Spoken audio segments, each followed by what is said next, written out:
Very good morning to everyone present here. I, Aryan, welcome you all to the webinar titled Swachhta. Cleanliness is everyone's responsibility.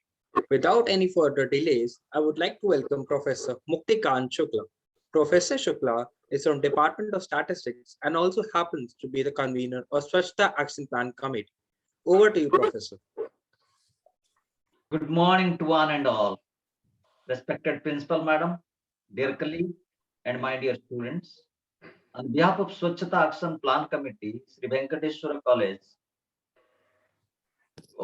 welcome you to all to this webinar on cleanliness is everyone's responsibility. As we know, cleanliness is next to godliness, so it is directly related to the health of an individual. Cleanliness must include a clean mind, a clear body, a clear surroundings. We should keep our surroundings clean just the way we clean our house. Thus, we must all adopt the mantra of Ek Kadam Swachhata Ke Aur, a healthy state for a healthy environment. Let us make the national agenda of Swachh Bharat as our personal agenda. A campaign Swachh Bharat Abhiyan was launched by Government of India to tackle the problem of sanitation across the country. The father of nation Mahatma Gandhi always believed in cleanliness in his surroundings and once said that cleanliness is much more important than independence. Today's webinar is an effort to promote awareness about cleanliness and its importance for all.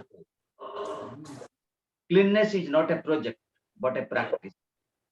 Our college is recognized as Swachhta Action Plan institution by Mahatma Gandhi National Council for Rural Education, Ministry of Higher Education, Government of India.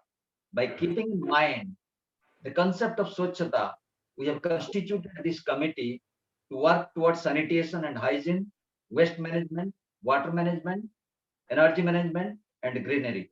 Our college is very much active in Swachhta related activities like slogan competition, tree plantation, and best out of waste to aware the society regarding Swachh Bharat Abhiyan. We are also part of University of Delhi on Swachhata mission of Ek Bharat, Shrestha Bharat. Today, we are indeed quite honored to have with us A. Kalimuthu from the WAS Institute, New Delhi. It is my special privilege to welcome you, sir, to Sri Venkateswara College. The WAS Institute is striving to create a world in which people have access to safe, protected, and sustainable drinking water and sanitation services with improved hygienic practices. At the same time, bridging the gap between communities and service providers through education and training. With all these great initiatives under their name, I believe there is no one better than Mr. Kalimuthu to deliver a lecture on why cleanliness and sanitation is not just an individual's work, but everyone's responsibility. Once again, I welcome you, sir. Thank you all. I wish all the best. Over to Aryan.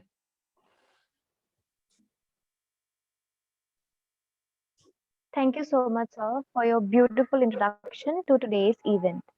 Now, I would like to introduce Dr. Nisha Bohra ma'am, Assistant Professor at Department of Mathematics, Sri Venkateswara College, and a member of Swachhata Action Plan. Over to you, ma'am. Thank you, Dhriti. Good morning, all of you. So, firstly, I would like to thank our honorable speaker, Mr. Arumugam Kalimuthu, for accepting our invitation and taking out time from his busy schedule. So, let me just formally introduce him first. So, he has 32 years of experience in the development sector with a strong focus on water supply, sanitation, and hygiene. He's an expert in sanitation technologies, fecal sludge and septage management, water quality, water resource management, participatory techniques, and training and capacity building. As Water, Sanitation and Hygiene Institute, WASH, Program Director, he He is responsible for the overall management of WASH Institute program profile. He is the chief of party for the Swachh Bharat Mission, Technical Assistant Program Unit of WASH Institute in New Delhi, which is supported by USAID and the Bill and Melinda Gates Foundation. Also, as a technical expert, he has been representing top-level committees of Government of India, namely SECOSAN 6 Planning Committee, Committee on Ganga Action Plan, on Sanitation Technology of Ministry of Drinking Water Supply and Sanitation, Whole School Development Committee of Sarv Shiksha Abhiyan, and many more. He has published several technical papers and guidebooks on water and sanitation. Also, he has submitted PhD thesis titled Climate Change Impact on Farmers Across 5 Agroecological Zones of India in Gandhigram University, India. Sir, I request you to please address the audience. So, thank you, ma'am. So, Dr. Shukla, Dr. Nisha, and ma'am principal and faculty members of Sri Venkateswara College and all the dear students. Good morning to all of you. And thanks for giving me opportunity to share some of my experience from water and sanitation sector. And before, to know about what is our responsibility to contribute to Clean India, we need to understand what are the issues around, and both on water supply and sanitation side. So I'm going to highlight some of the background about both water supply and sanitation side, some of the issues we are facing as of now, and how we can contribute to keep our city clean, our nation clean. That's what going to be my next 30-45 minutes. I'm going to give a small presentation. So please permit my colleagues Abhesh Dasgupta to upload the presentation.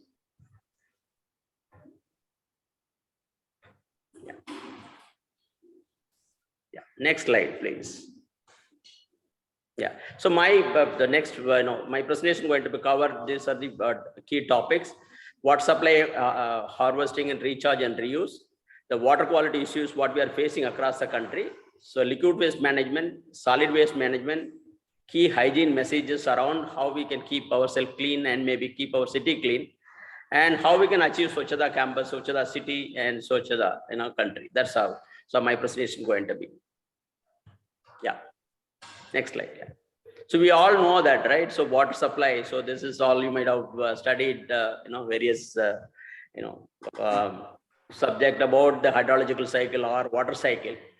So we all know that water is available, plenty, no doubt about it. But most of the available water is 97%, 97.5% locked in the seas as a saline water. So only 2.5% fresh water available for our use. Out of 2.5%, nearly 2/3 locked in glaciers. So what is available in terms of surface sources and the groundwater sources put together, only 0.981%. The availability of fresh water is very, very limited. So that's what maybe we need to take enough care for harvesting, maybe whatever we are using it, and also maybe we need to look for reuse possibilities. That's what maybe going to be the key factor going forward. Next slide, please. Yeah, so maybe if you look at both rural and urban water supply scheme, these are the different water supply systems you see across the country.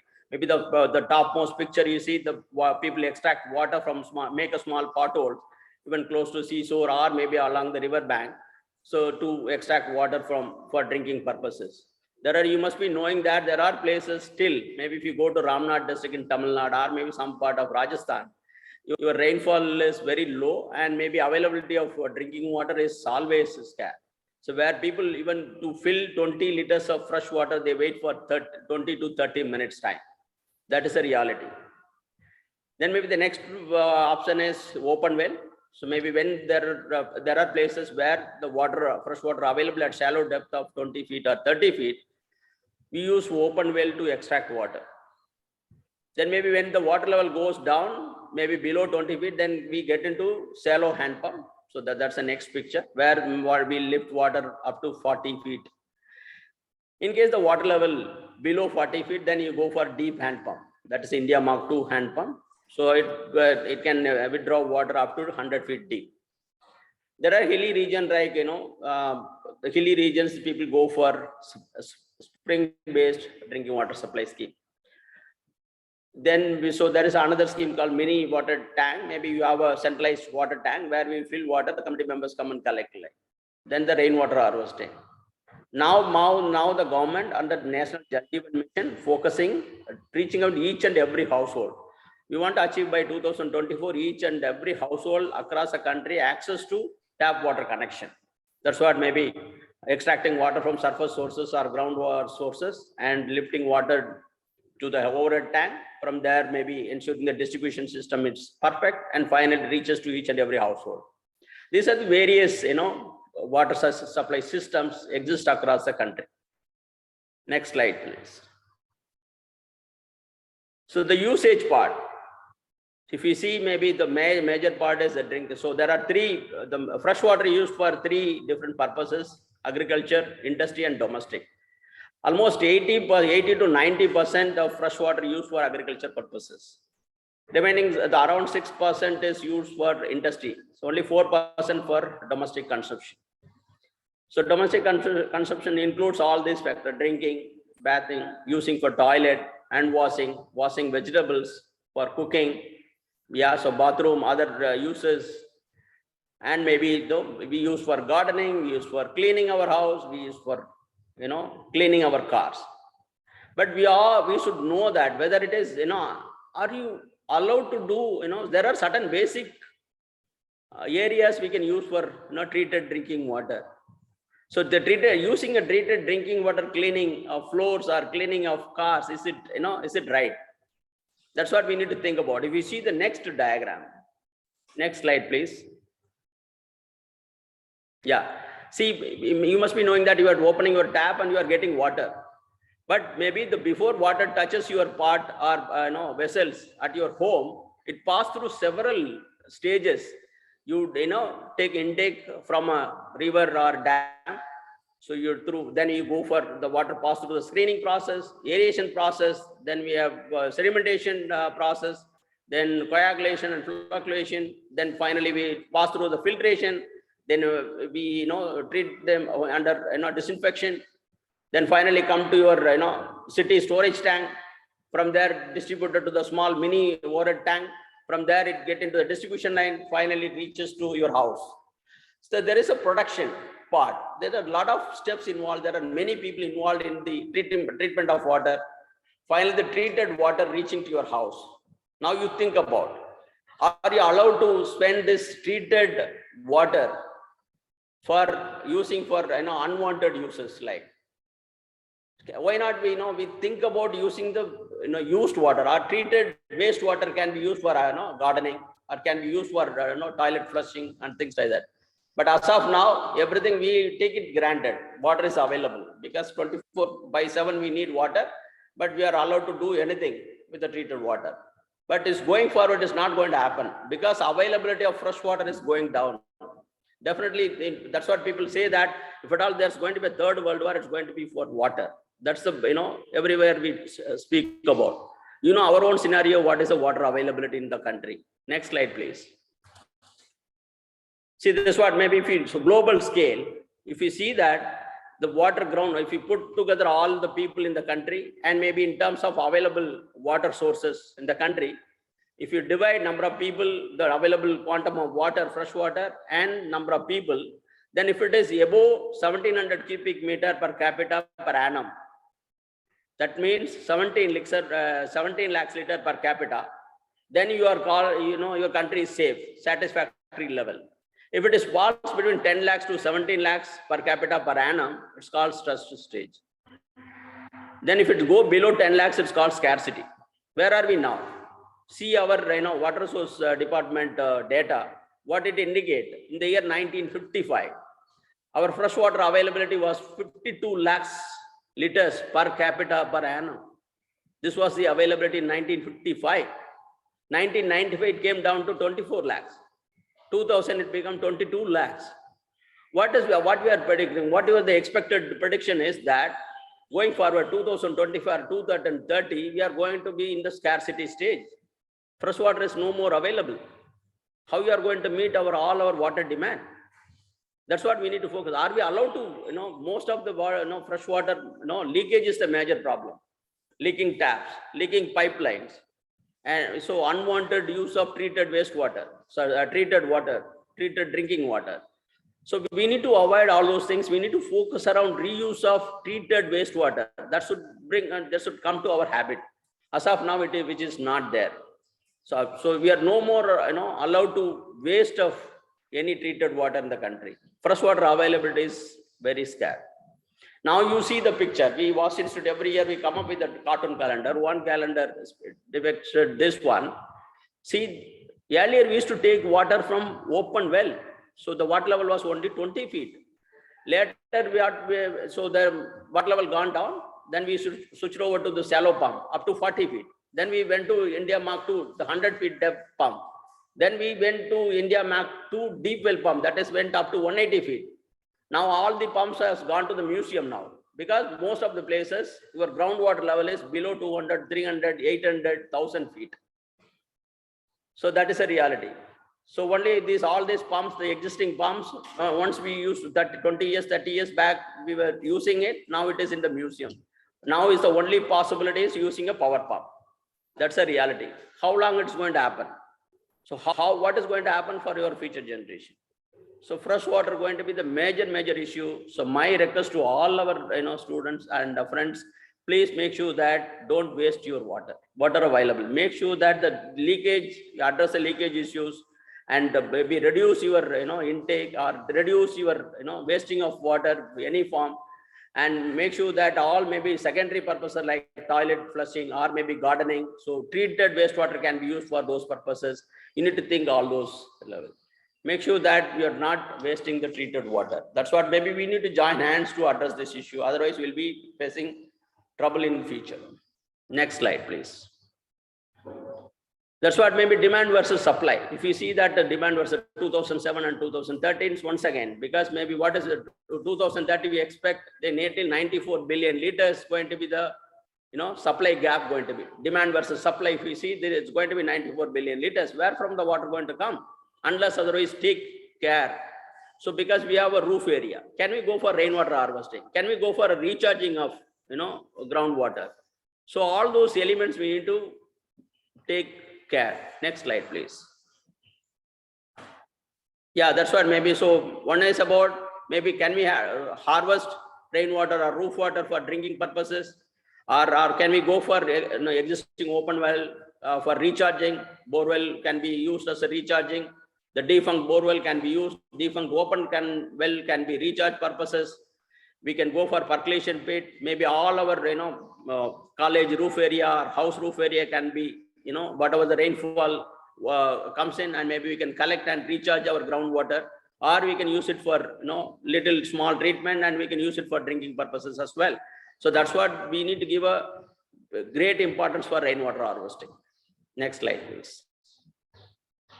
Yeah, this is some of the form of rainwater harvesting. Rainwater harvesting is not a new technology because it's all age-old practices. If you travel across Rajasthan, you see the practice around rainwater harvesting because rainfall is very low. There are almost most of the villages, they harvest rainwater during rainy season and use it for throughout the year. And the step well, the old step wells you see in temples, other places, and the ponds and dams, all those areas, it's a way of doing recharges.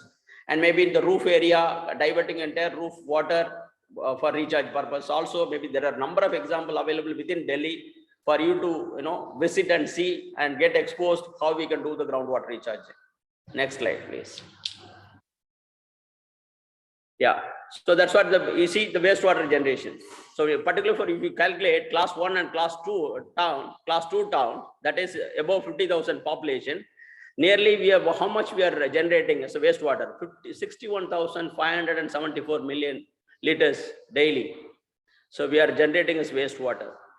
So there is a possibility, nearly 20 to 31% of possibility to treat this water and reuse purposes.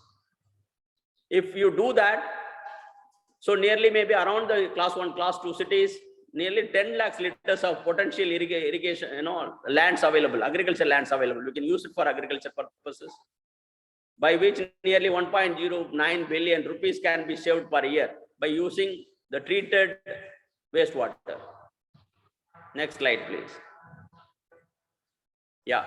So there's another example. Maybe this apartment in Bangalore, they used to buy water. So every month. So that's what, then they found that tankers per day, nearly 5 tankers of, 8 tankers of water they used to buy at the rate of 500 per tanker. Now what they've done? They've done maybe entire the water treated.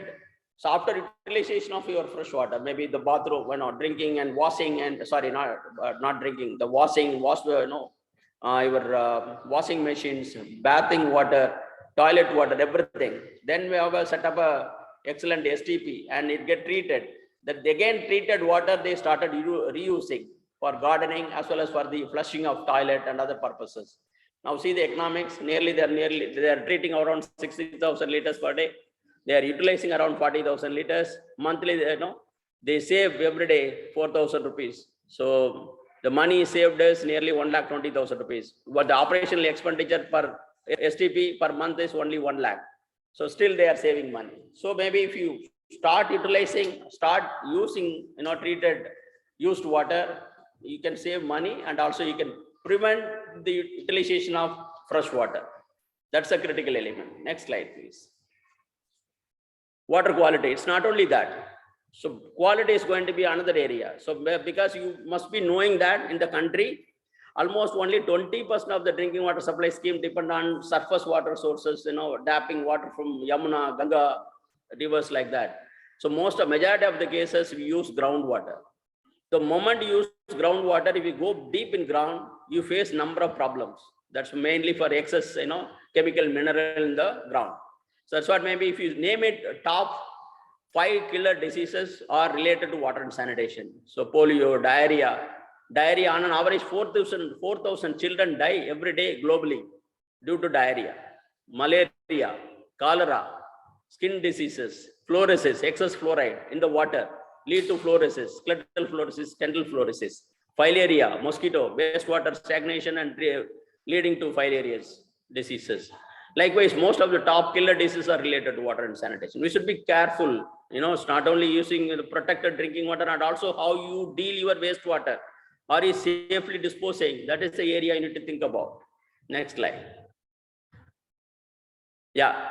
So maybe there are different diseases, waterborne diseases. There are certain diseases by drinking contaminated water you get. That's it, diarrhea, dysentery, cholera, typhoid, all because of consumption of polluted water, mainly fecal pollution.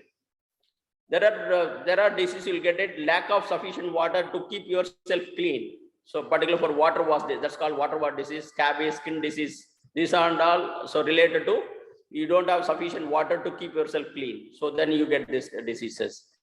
Then water-based disease, maybe some places people dip in water, contaminated water, maybe. So then you get some disease that's called guinea worm, schistosomiasis.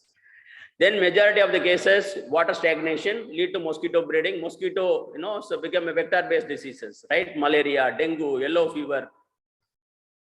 So all this related to vector borne. Again, water, wastewater stagnation or freshwater stagnation lead to vector borne diseases.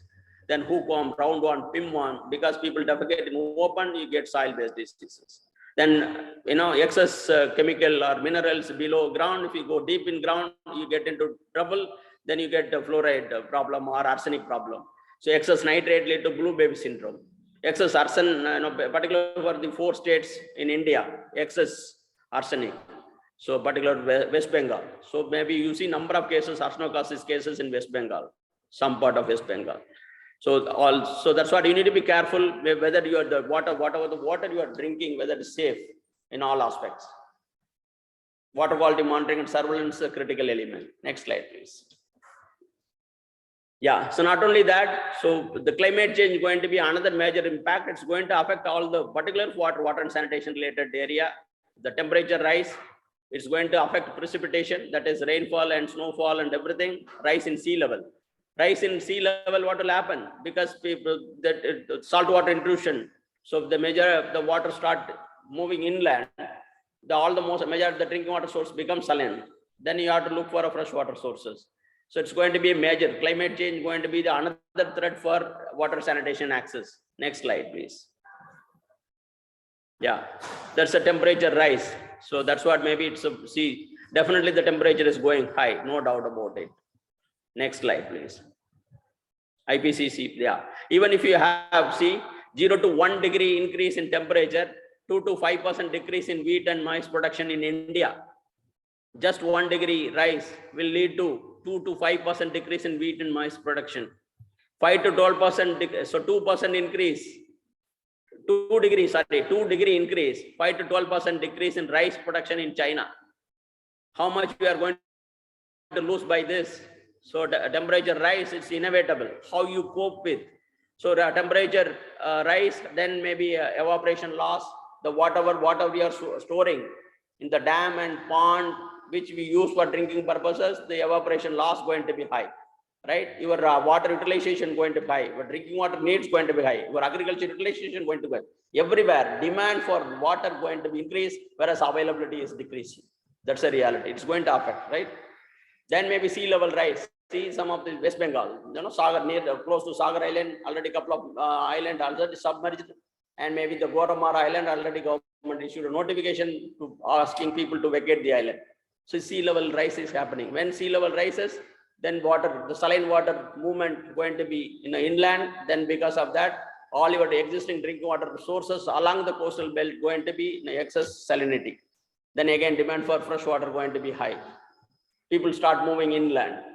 That's going to be the measure. So that's why the climate change also is going to affect both water and sanitation related issues. Yeah, where we all know that maybe rural urban. So how the waste we generate and how we end up with finally in the drain and maybe open pond.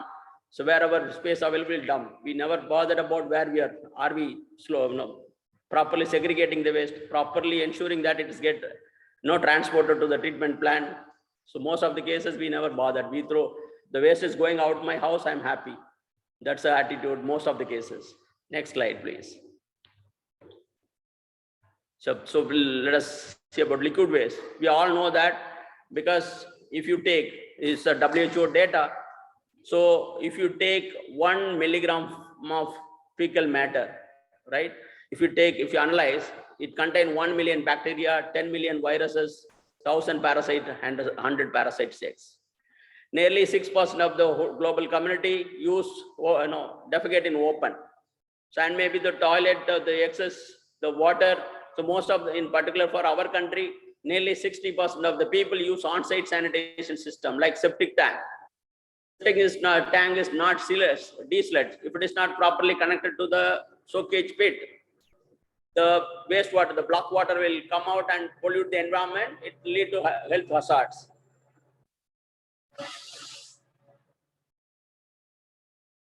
I'm sorry.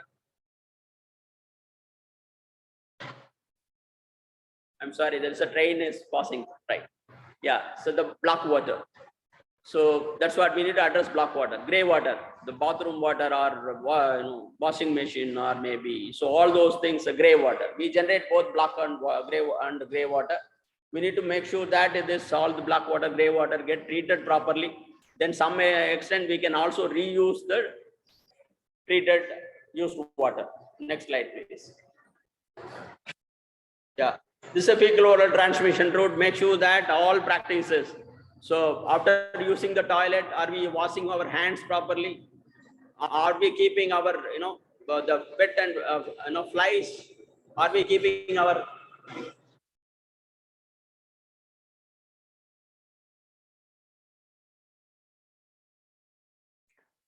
Sir, it's okay. I think we can hear you. It was just a minor glitch. Yeah. So yeah, that's it. The flies and pet animals. Are we keeping our food stuff away from this flies and pet animals? So are we using it to protect the drinking water? All those things. Otherwise, we are not taking enough care. Finally, will lead to public health risk. So that's what economic loss. That's a daily adjusted life years. It's nearly in India 5% reduction. So poor sanitation cost India nearly 5.2% its GDP in 2016 data. Now almost we achieved 100% sanitation through SBM. So this lead to a huge economic loss. Next slide, please. Yeah, that's what maybe if you see evolution of sanitation in the rural and urban states, 1954 the toilet coverages was 1, then maybe they introduced 2005 JNRM, 1986 general central rural sanitation program, then total sanitation campaign introduced 1999, then Nirmal Bharat came in 2012. Finally, our Honorable Prime Minister announced Swachh Bharat Mission program at 2014. So that point in time, around 30% was our sanitation coverage around, particularly for rural area. So now by 2019 October, our country declared us open defecation free. We achieved part 1, SBM, Swachh Bharat Mission, only on toilet coverage and usage. But still, there is a challenge around solid waste management. And maybe what's happening after the toilet, after using the toilet, do you know what happened? Next slide, please. Yeah, so we use maybe the twin pit toilet or single pit toilet or septic tank, or maybe our system may be connected to the sewer line. What is happening at the end after flushing? Next slide. Yeah, that's what whomever using septic tank, it should be desludged every 3 to 5 years interval as per the CPHO norms. Are we desludging regularly? Households, majority of the household not bothered about desludging their septic tank. And as per the norms, the septic tank should be attached to the soak pit. Majority of the cases find only septic tank. The outlet is just open. The outlet is always connected to the open drain. So whatever going in, everything is coming out in the open street line. So that's a reality. So that's what maybe fecal sludge and septage management is critical. So definitely maybe regularly desludging of septic tank, transporting it safely and treating it safely. That's what the important part is. Next slide, please. Yeah, even if you sewer line, make sure that it's, the sewer line is getting, so everything get treated, it's connected properly. It is though there is no leakage, just finally reach it to the sewage treatment plant and the septages get treated properly. So not only that, maybe what treated sludge and treated used water can be recycled, can be reused for secondary purposes. Next slide, please. Yeah, solid waste. So if you talk about solid waste, every person on average, we generate 0.3 to 0.6 kg per day, nearly 300 gram to 600 gram. We create every day. So the solid waste. So it may be dry waste, wet waste. So in the Delhi alone, we waste, 10,100 metric ton every day. It may be biodegradable waste or hazardous waste, dry waste, it can be any category. So how we are doing it, what we are doing it. Next slide, please. Yeah, so biodegradable waste, majority of the cases, we go for compost pit at household level or community-based composting. Next slide. Yeah, so maybe if you say that one is about, some households or some cities, the households segregate waste properly, the wet waste or dry waste. Finally, the corporation or municipal, solid waste management team, they come and collect, then transport. Then maybe segregate, dry waste, go for recycling. Or if it is a plastic waste, go for a cement kiln. So there is a proper way. Some cases, we never ever bother about segregating our waste at home. We dump everything together and also maybe dump in the dustbin together. And also they also not bother, they can't, and maybe finally they end up with in the landfill sites. You know that landfill sites, the situation around. It is both, the air pollution, environmental pollution, groundwater pollution. It lead to all sort of things. Nearly 1.5 to 4 million rag pickers in the country. Yeah, that's what maybe what we need to do. So similarly, so whatever the segregation of waste should start from home at household level. We need to ensure that we are segregating the waste. We need to ensure that segregated waste is carried forward in a segregated way to the segregation yard. From there it goes to different. So we need to make sure that all this value chain happening properly. Otherwise, we end up with polluting the environment. It finally lead to the health hazards. Next slide, please. Yeah, another major problem what we found. So majorly we dump some of the waste, solid waste in the toilet, flush up because it's connected to the sewer line. So particularly the major problem is maybe sanitary napkins. So that's what finally we end up with the sewer.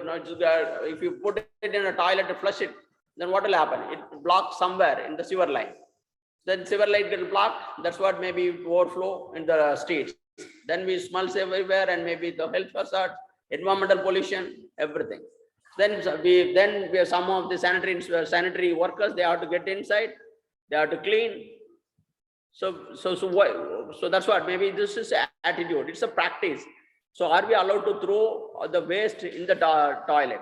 Is it the toilet as a place to dump the waste? That's what we need to think. That's what maybe segregation three bins, right? Though government nowadays promoting only dry waste and waste waste, we need to make sure that dry waste, wet waste in hazardous waste, particularly for sanitary napkin comes under hazardous waste. We need to segregate, or maybe introduce sanitary, that can be used in the school, colleges, so that we are not dumping in the toilet. Next slide, please. Yeah, another major problem is, plastic waste. So now we see, plastic waste. So Ganga among the top 10 rivers in the world carrying plastic into sea. 0.6 million tons of plastic waste enters sea annually in India. Yeah, plastic are now a part of food value chain. Yeah, so small, minor. So use a different form, right? Burning of plastics also it's lead to health ailments. So we need to make sure that the plastic waste, single-use plastics should be completely avoided. Use at home, use at the institution level, use at every level. Next slide, please.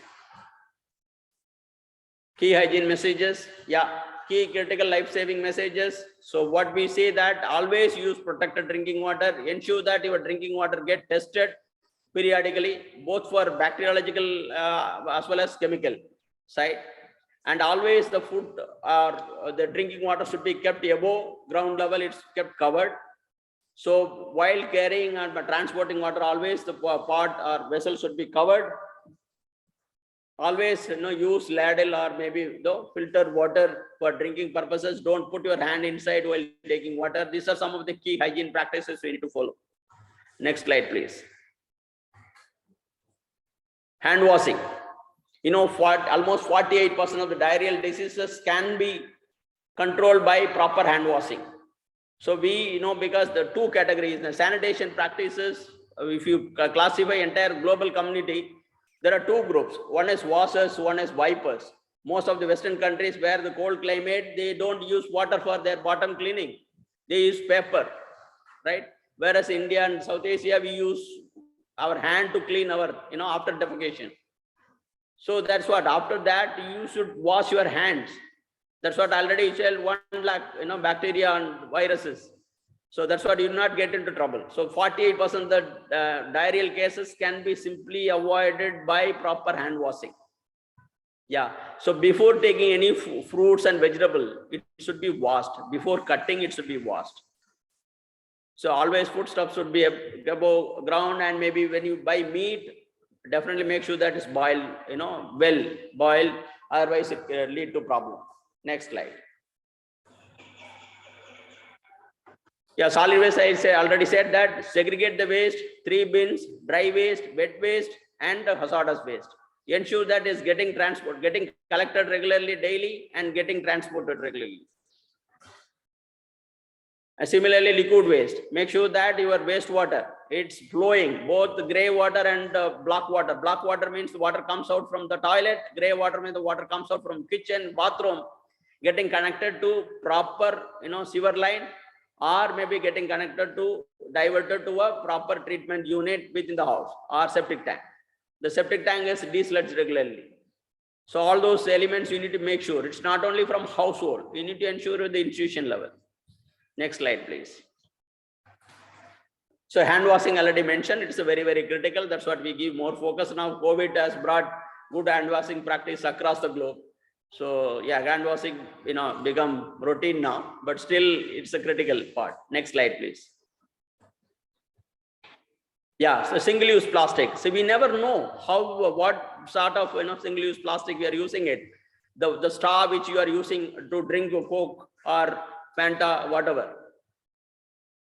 Plastic, flags we use, plastic tumblers, plastic coated and carry bags, plastic coated paper cups.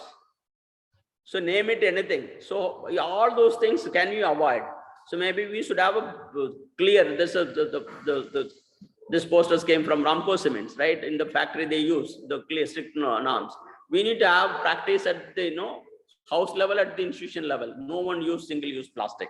So we should avoid using single-use plastics. Next slide, please.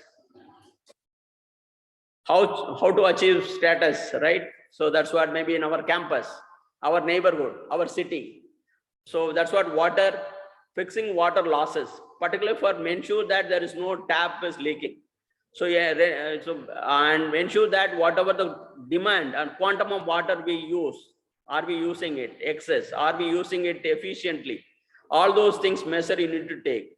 So rainwater harvesting, entire campus, entire roof area can be connected to rainwater harvesting. Can be recharging purposes. For rainwater is a fresh water with a little treatment can be used for drinking purposes as well.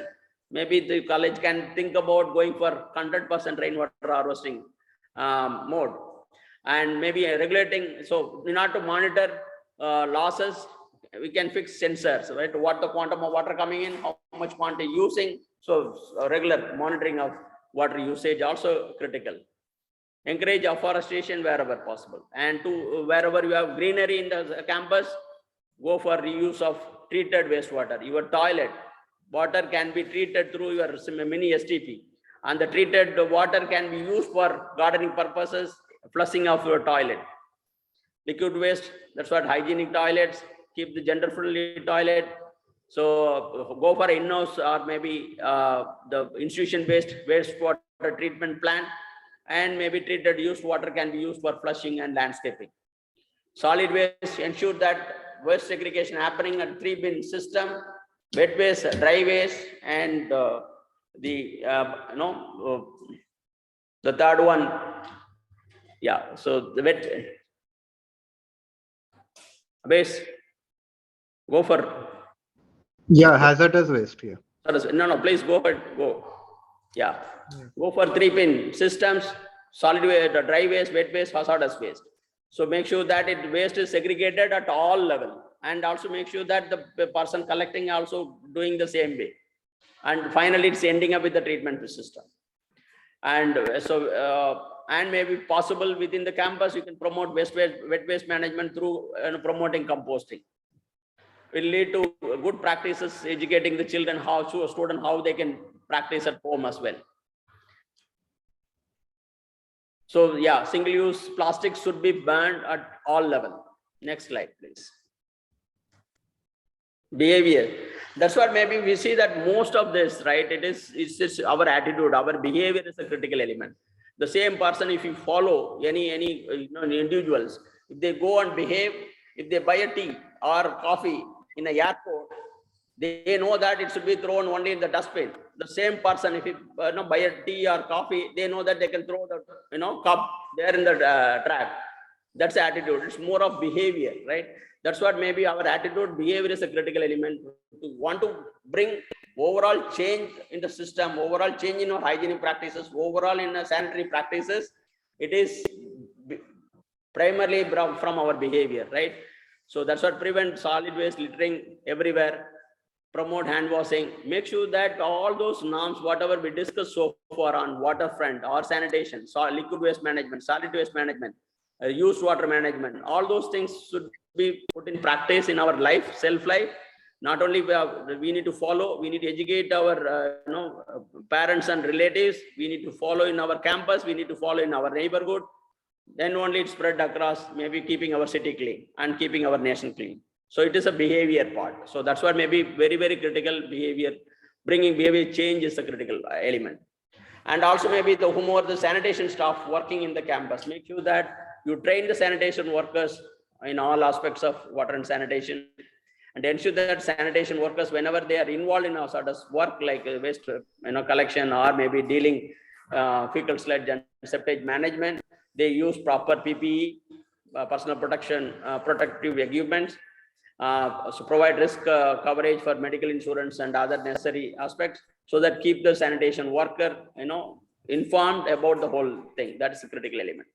Then institution level introduce the concept of Swachhata leaders to monitor the cleanliness aspects. Maybe you can divide into groups and maybe you can see that monitor regular interval. You can have a Ramadan every month. We can take an area and go and clean, not only your campus clean, and also go to a nearby area, keep and educate the people about overall behavior aspects and overall sanitation behaviors to the people, and ensure that your neighboring area kept clean.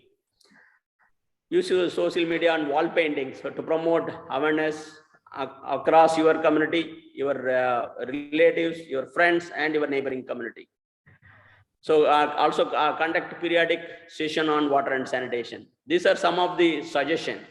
So maybe, because the basic element is your behavior, our behavior. So we behave, and maybe we also, our attitude is critical. So that's how we, so now we have great achievements you have done last 5 years after launching of Swachh Bharat Mission 1, about reaching out each and every family in the country through sanitation coverage, through household toilet coverage.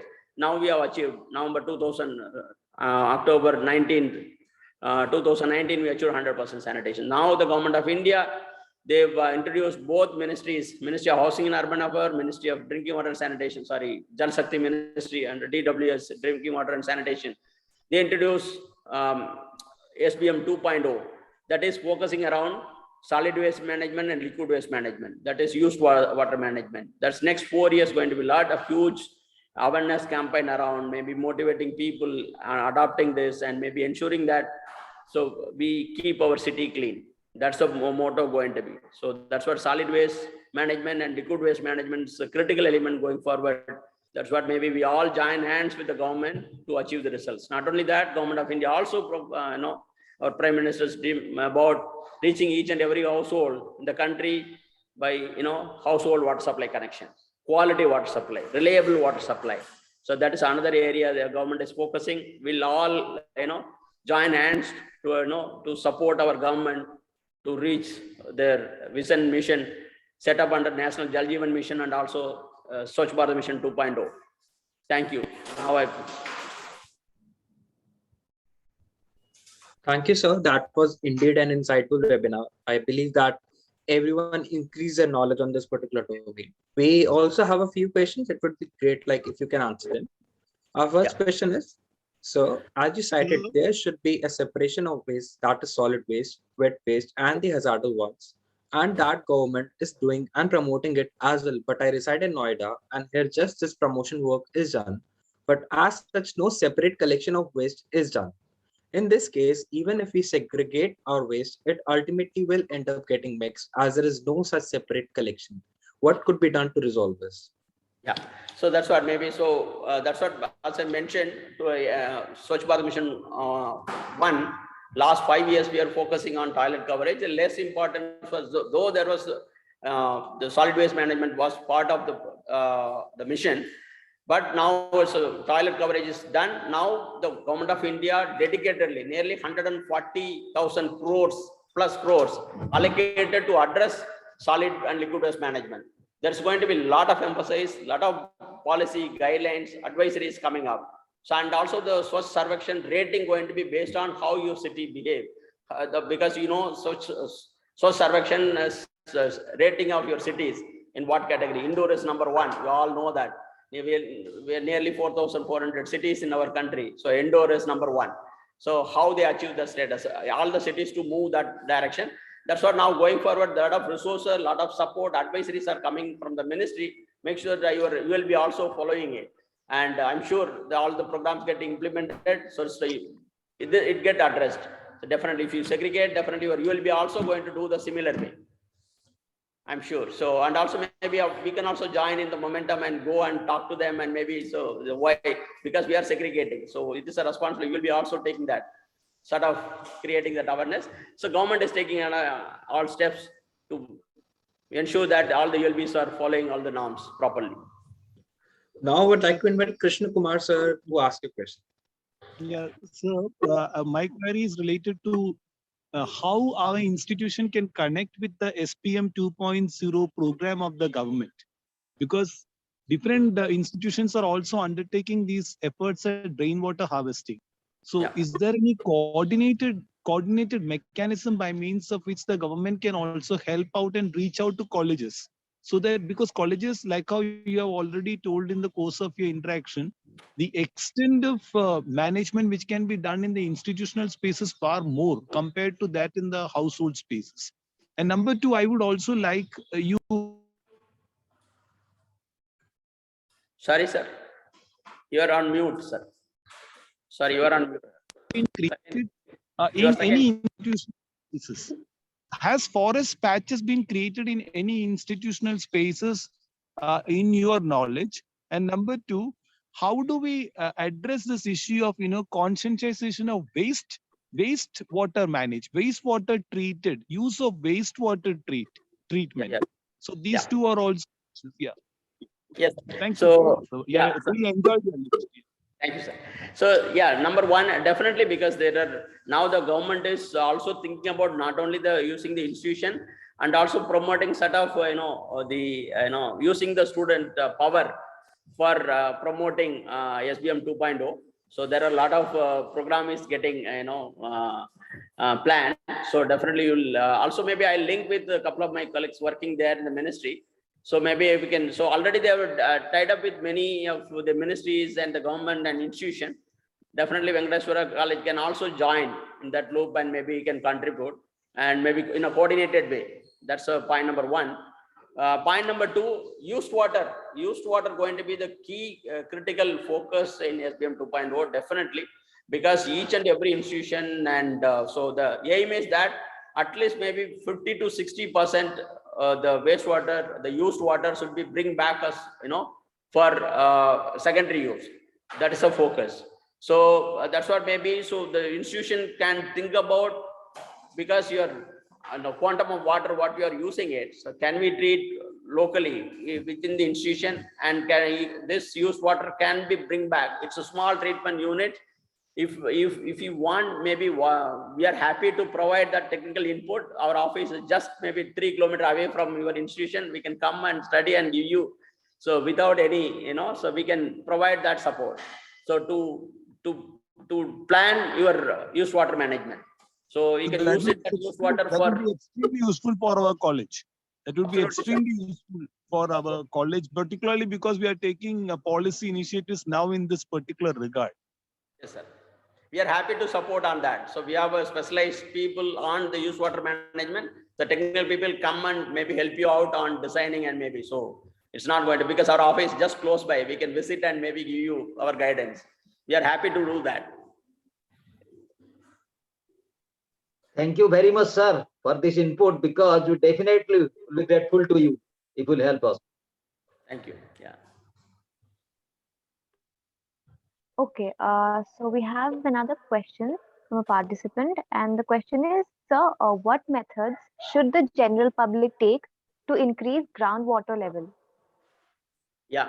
So one is about maybe, so general public, maybe house rainwater harvesting, maybe roof harvesting, diverting for recharging purposes, one option. If you have enough space near to house, maybe providing gutters and maybe tapping the water and maybe for using it for recharge. It's a simple design available on net, so easy to do that. So and the second part is, as far as possible, minimize your wastage of the treated drinking water. That's a way. So each and every move you need to make sure that maybe are we wasting the treated drinking water. That's one part. The minimize your utilization and minimize your wastewater generation. And the third one is go for recharging using your roof area as the only general public. The major thing is using your the house roof area for collecting and harvesting it. So, but the problem that we see in cities is that many people live in very small houses, like it's all crammed. So the roof area is not so large. So is it possible for them also to go for roof water harvesting, or is it not possible?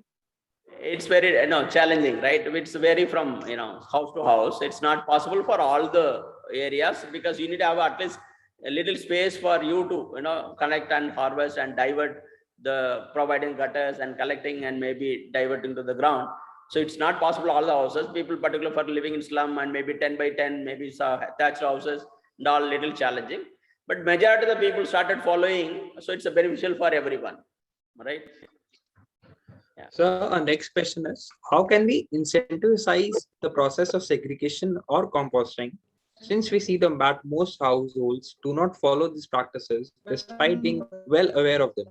It is clear that at a voluntary level, people are not following it. So shall we make it legally binding and compulsory with fines of, for example? Yeah, so that's what maybe it's that's what I mentioned about its attitude and practice.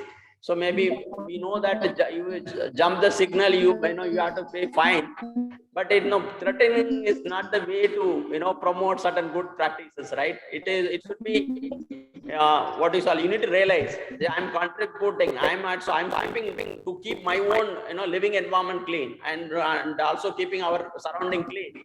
I should be contributing, I should be following the instruction given by the government. It is not by compulsion or not putting fine. That is that may be, then how long it's going to sustain, right? It's a self-realization, changing, bringing behavior change. That's what maybe a lot of expenditure happening in the government side to promoting IEC, information, education, communication, behavior change communication is given importance. You need to understand the why we should be doing it, how we should be doing it. That's what. It's not putting fine, right? It's not going to help in that way. That should be a temporary one, right? So in longer term, like what is helpful? Conservation of water or discovering new techniques to extract drinkable water? For example, people are working on removing salt from ocean seas and everything. Where do you see this going? Or like conversation is important, or generation of new techniques is important? I think as of now, we need to give the more important for conservation, definitely. But the new technology also maybe. Say desalination is not a new technique, right? There are some countries surveying only desalination techniques. So to give you an example, right? For my production cost, for 1,000 liters of surface water, taking it, I have shown complete value chain, drawell, screening, sedimentation, coagulation, filtration, right? Disinfection, distribution, all this value chain. For a surface water, normal surface water, if you treat for 1,000 liters, you spend maybe 40 paise, for example. Whereas if you go for desalination, the same quantum, you are spending 7 rupees 40 paise. Is it economical? It's going to be high cost, right? That's what maybe the difference is. So the rainwater is available. If you see, analyze our rainfall in the country, almost there is no much variation, right? Maybe it's going to be some year extra, some year low, but average rainfall is still there.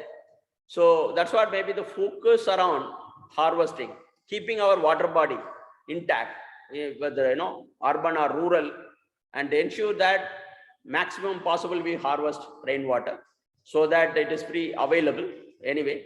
Then maybe focusing around technology is important, no doubt about it. If it's a critical time, we need to go for those kind of technology as well.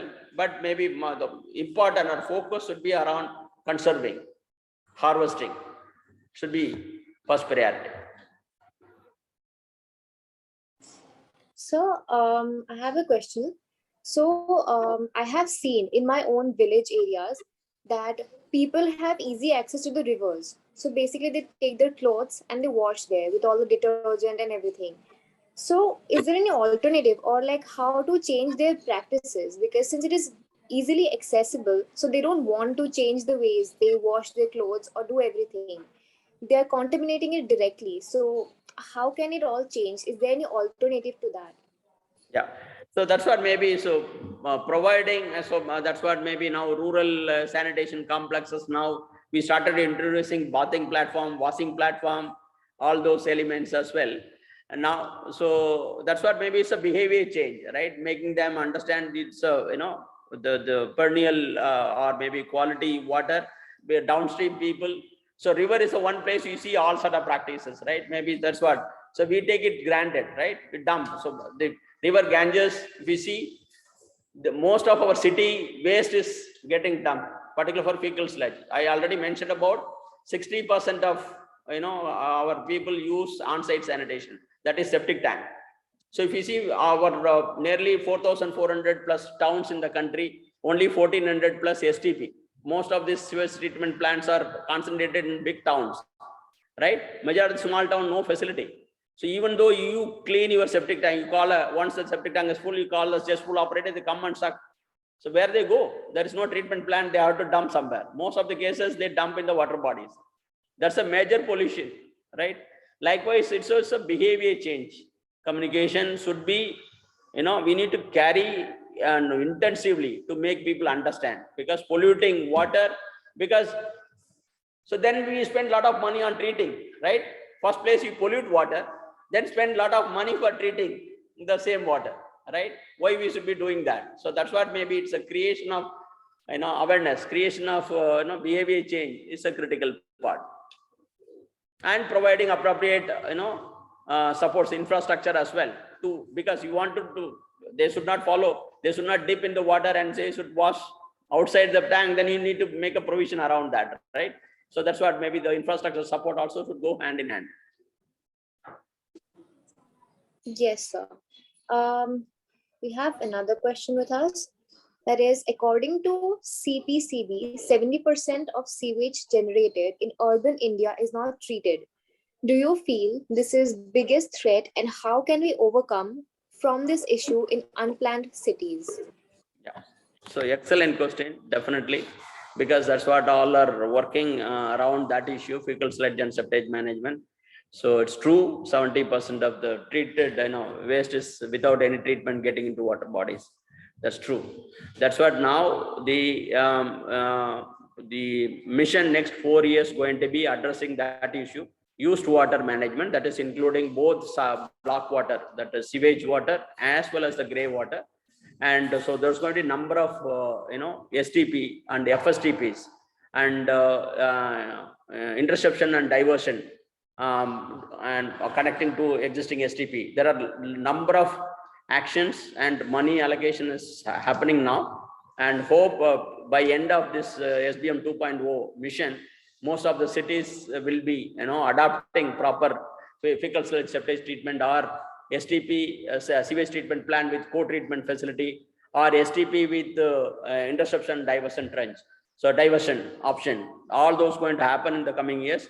Hope by end of SBM 2.0 by 2016, hope most of the cities or maybe most of water bodies will be free from contamination. So that's what we expect. So a lot of allocation, ministry realized this. That's what huge money is allocated for that purpose. Now hope all the cities take the resources and plan properly and implement properly, so that we will not face the problem. So excellent question. Definitely, we hope we should not. We need to protect all our water bodies, mainly from fecal contamination. That's a critical element. Yes, sir. So there is one more question. Sir, currently my house is being constructed in my hometown and the base level has already been completed. Can I still incorporate the rainwater collection method? If yes, then how? Yeah, easy, because because the rainwater harvesting is going to happen from the roof only. So maybe it's connecting all the roof, or maybe the your roof slab. Once you cast, you are going to have a drainage pipe. All the drainage pipe can be connected on a common pipe and can be have a storage sump.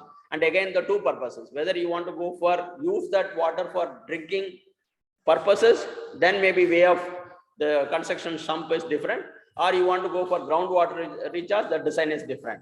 So what purpose you wanted to go, so based on which you need to choose a design, but still possible, because just you have started constructing your house, definitely it's possible. There are online, there are a number of recharge options available for a household level, and you can go through, or maybe you can write to us. We can also guide in a one-to-one conversation. No need to explain the technical design here. Maybe you can take my email ID. Please write to us. We can also help you out sharing the design. Yeah. The last question for the day is, why government is not banning plastics entirely, production and sale should not be allowed since it is a major factor in harming the environment. Yeah. So now the single-use plastic, banning single-use plastic is very much on the card. That's what our Honorable Prime Minister also spoke. And both Urban Ministry and Rural Ministry, they are coming up with the action plan around, addressing the single-use plastic issues. Yeah. So that is very much in the card, and government is working hardly on that to address that issue. Yeah.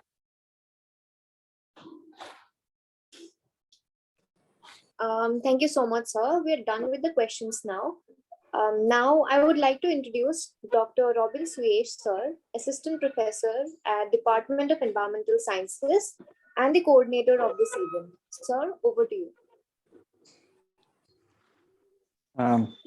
I'll be, first saying thanks to the speaker of the day, Mr. Arumugam, for giving a wonderful and insightful lecture. And it was indeed, very much, with a lot of details and everything. So that I believe all the participants completely enjoyed the session and learned a lot from the session that happened today.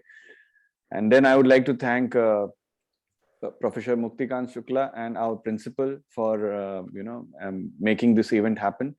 And then and also the team of Swachhata Action Plan Committee for their wonderful support, and all the participants, and especially the student team, Aryan and Dhiti Smita, for wonderfully coordinating the event.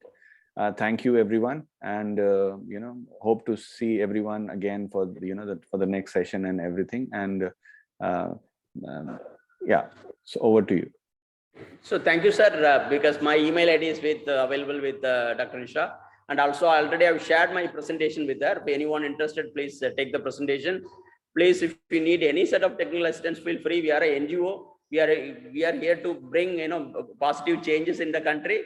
We are happy to support anyone. If you need any support on technical front, we are there. And also we'll get in touch with the campus, some Dr. Nisha, come back and maybe we'll help you out on used water, design and those aspects as well. We are happy to support. And any of the students we need, someone asked about the rainwater harvesting technical design, please write to us. We'll share the technical design available with us, so that so we are happy as an NGO. We are happy to serve for the nation. So everyone to follow. That's what the cleanness practice. That's what our aim is. Yeah. Thank you. Thanks for this opportunity to discuss and share some of my experience. Thank you. Thank you so much. And so before we move, also we would like to make everyone turn on their camera so that we can have a photograph of the event. And I'm also making some students join for for this particular thing, so that we can have a few more pictures in the panel. It's just a couple of minutes. I believe everyone I'm randomly asking students to join.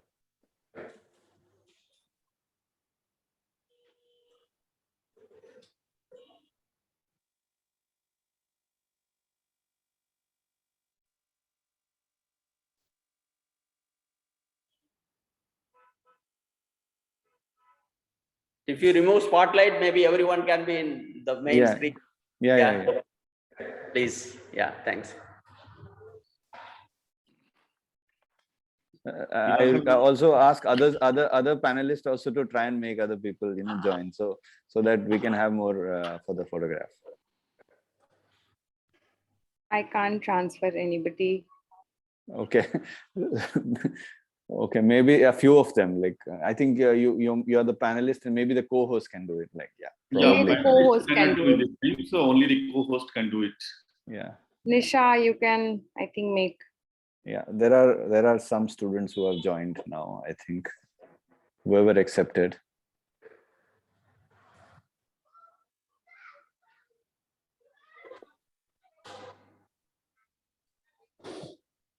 Yeah, some of them have joined. Yeah.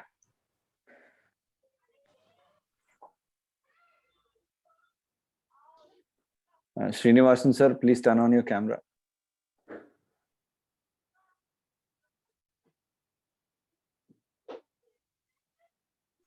We are also thanking you specially. Yeah. Hmm.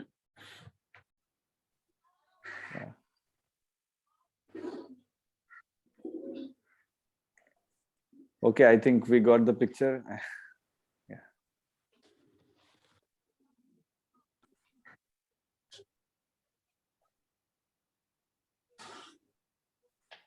Thank you. Yeah.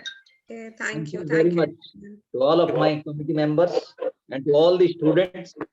So definitely, you people make it a success. Thank you, sir. Thank you, sir. Thank you so much, sir, for Bye. Bye. Thank you. Thank you, sir. And definitely